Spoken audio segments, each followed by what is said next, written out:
May gusto ka bang isang tao, ngunit tila siya ay walang pakialam sa iyo? Ito po ang ating gagawin at maniwala ka, lalapit at lalapit siya sa iyo. Kumuha ng babasaging baso po lamang ang maaari nating gawin. Maaaring kristal, so kristal na baso at babasagin.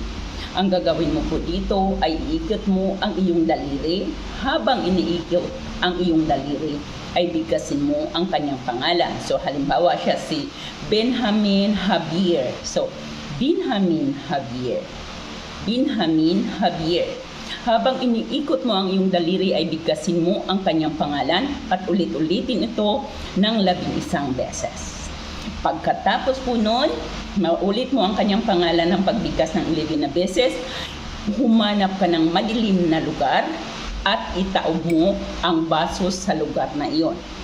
Hayaan mo ito doon ng 11 araw. At magugulat ka na lamang, ang taong ito ay susunod-sunod sa iyo. Muli po nating paalala na ito po ay para po lamang sa mga naniniwala. Kung hindi ka naniniwala, go ahead.